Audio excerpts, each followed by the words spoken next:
पत्नी को अगर उसकी ज़रूरत जितना शारीरिक सुख न मिले तो उस रिश्ते में दरार आने में देर नहीं लगती।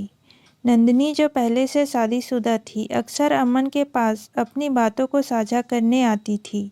शुरुआत में उनकी बातचीत सामान्य थी, लेकिन धीरे धीरे नंदिनी के व्यवहार में बदलाव आने लगा।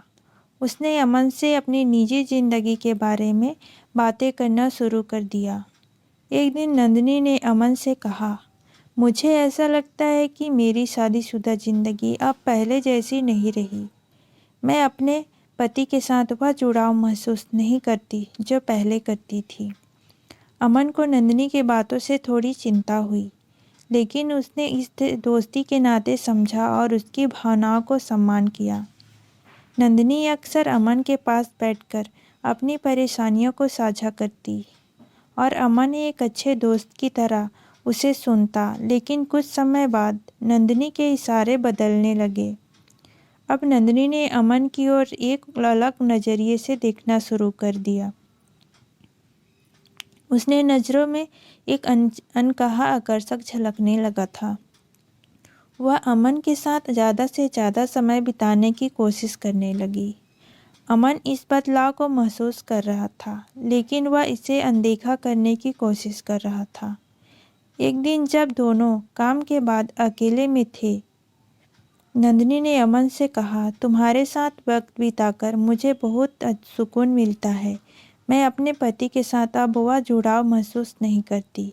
उसकी आंखों में एक अनकही चाहत थी और अमन को समझते देर नहीं लगी कि नंदिनी उससे क्या कहना चाह रही है। अमन के दिल और दिमाग में एक संघर्ष शुरू हो गया। नंदिनी की भावनाओं को देखकर वह असहज हो गया। उसने खुद से सवाल किया, क्या मैं इस स्थिति में सही हूँ? नंदिनी तो शादीशुदा है और मैं उसके रिश्ते में दखल क्यों दूँ?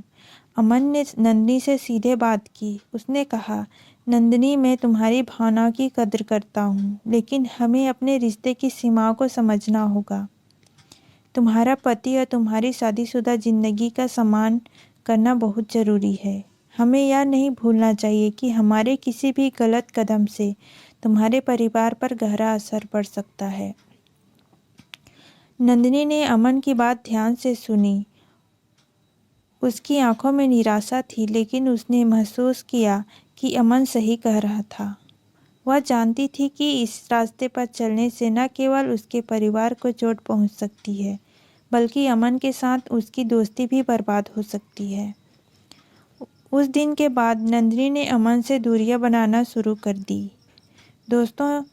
दोनों ने यह समझ लिया कि उनके बीच जो कुछ भी था वह केवल एक अनकहा आकर्षक था, लेकिन उस आकर्षण को सही दिशा में ले जाना जरूरी था। इस अनुभव ने अमन को सिखाया कि भावनाओं पर काबू पाना कितना जरूरी है, चाहे दिल की चाहत कितनी भी गहरी क्यों ना हो। सही और गलत का फ़र्क समझना अनिवार्य है। यह कहानी हमें यह सिखाती है कि हमें दूसरों के रिश्तों और जिम्मेदारियों का सम्मान करना चाहिए। हमारे किसी भी गलत कदम से किसी की शादीशुदा जिंदगी या परिवार पर गहरा प्रभाव पड़ सकता है। सही फैसला और नैतिकता को प्राथमिकता देना ही सच्ची समझदारी है। दोस्तों, कहानी कैसी लगी? अच्छी लगी तो चैनल को लाइक, शेयर, सब्सक्राइब जरूर करें और कमेंट करके बताएं आपको कैसी लगी। धन्यवाद।